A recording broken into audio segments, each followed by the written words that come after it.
Hey folks, today we're going to do a comparison between two absolutely astounding instruments from two of the biggest guitar companies in the world, Gibson and Martin.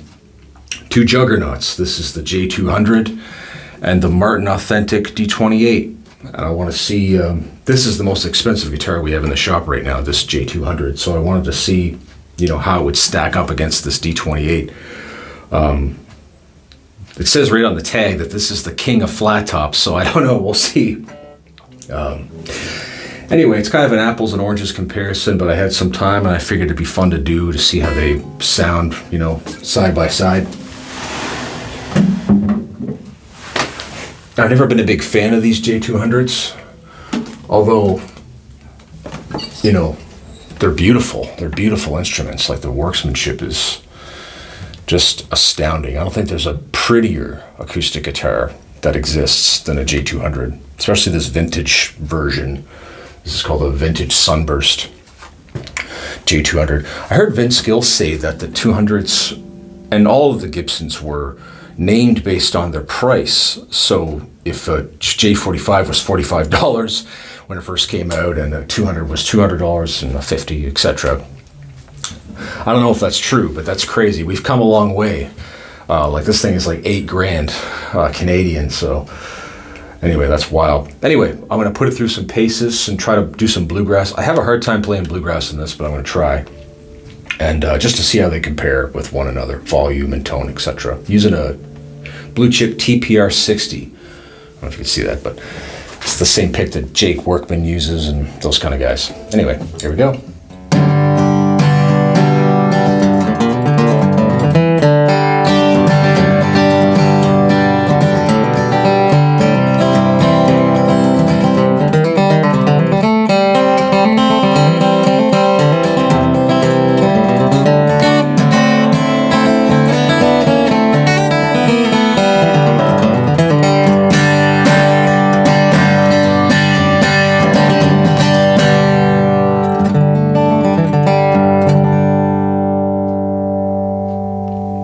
I love that.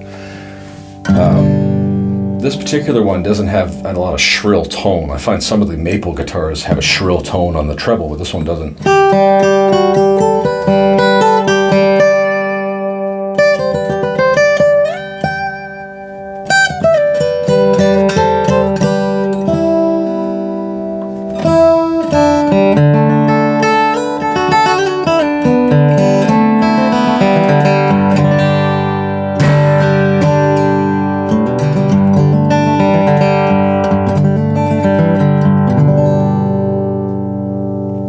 Wow, very nice. Okay, let's try some stuff from the Authentic. See how the sound compares.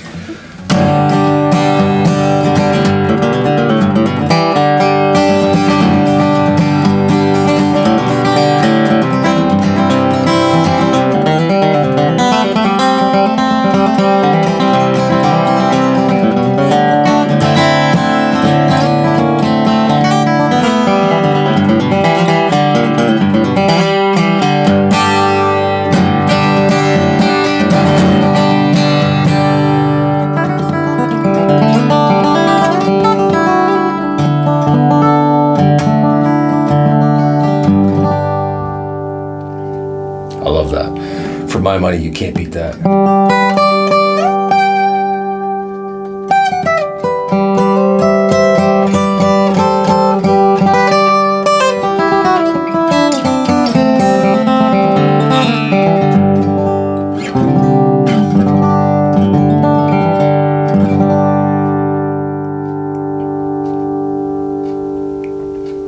Awesome. Despite appearances, the Authentic is actually a lot more money than that thing. So if you were, trying to save some money, I guess, but nobody buys these things trying to save money, let's be real. These are dream guitars. Sorry, I had to pause the recording there. One of my students popped in to say hello. So now we're capoed on the 2nd fret, and we'll see how it handles that.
I don't know, it seems like it's mellowed out a little bit with the Capo.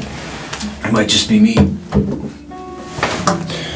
See what happens when we Capo this guy. I think we know what's going to happen, but...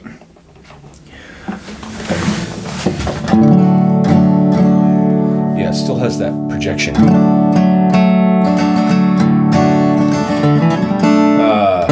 Try again.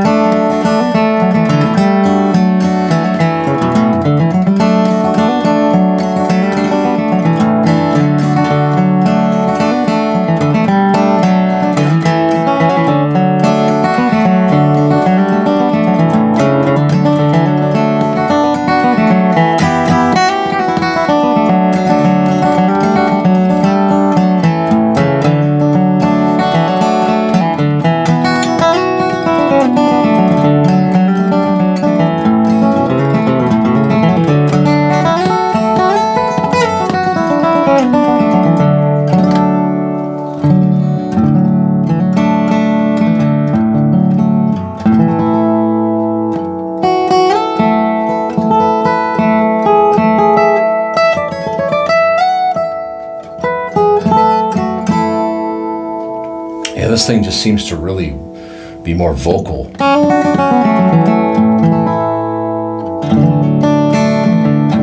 mean, that's the test, man. You start capoing these things up and see what happens. See if it still has that, I don't know, that energy. It doesn't necessarily have to have the crazy volume with like that it has without a capo, but it should still have something to show, something to project.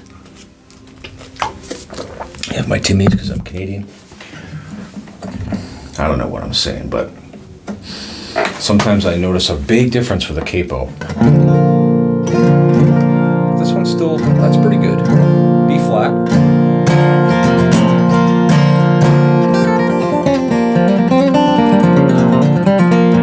I love that dry tone.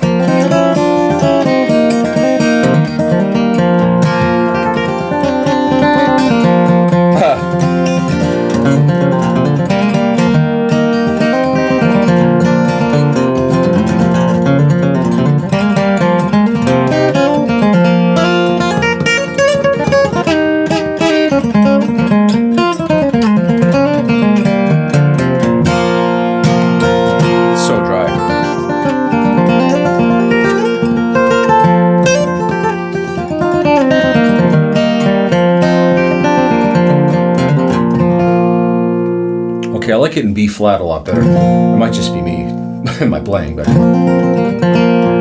little touch and go today with my playing. Okay.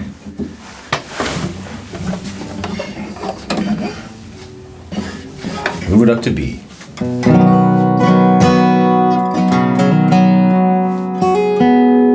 Still lots of projection there.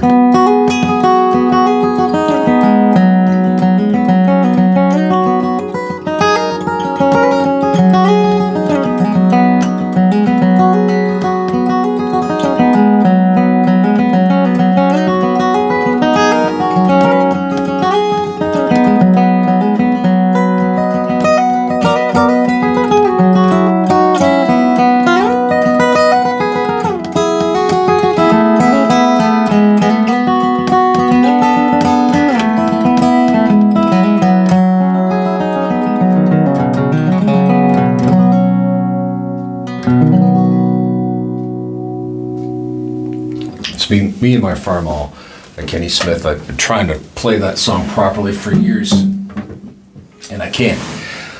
Sometimes you just have to accept what you can't do. Although Kenny Smith reached out to me one time and, gave me a pat on the back and said, you play that pretty good, and that just like made my whole life complete.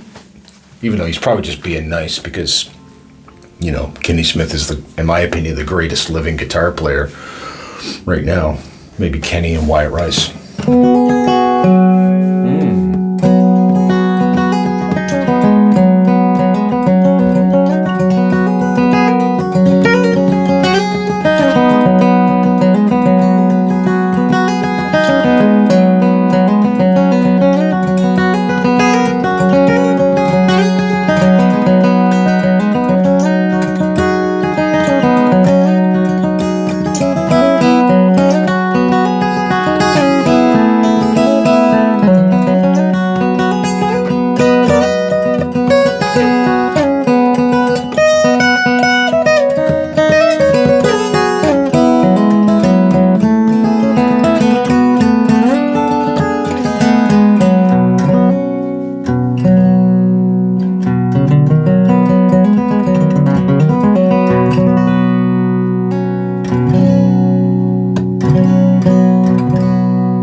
very nice.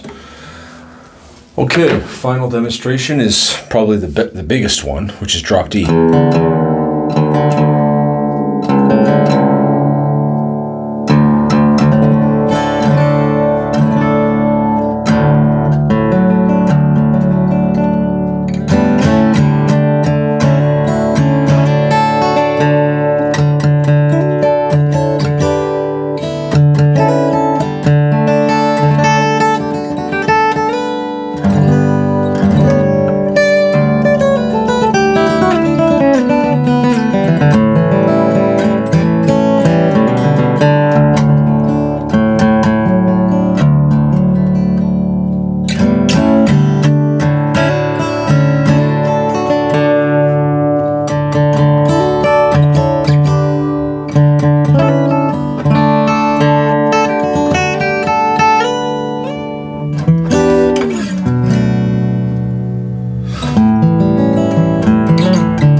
Wow, pretty amazing. Really, really dry. Really dry. Okay, now the authentic.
There it is, a fun comparison between two obnoxiously expensive Dreadnought guitars.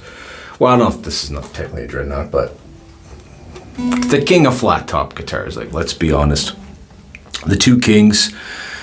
I'm a Martin guy, I always will be, so this wins it out for me.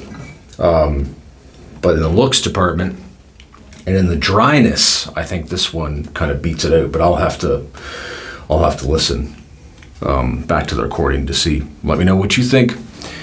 Here it is, Martin D28 Authentic versus a Gibson J200. Wouldn't it be nice if they were still $200? Or if you could get a D28 for $150 or however much they were back in the day. Anyway, I appreciate you guys watching, and let me know what you think. Take care.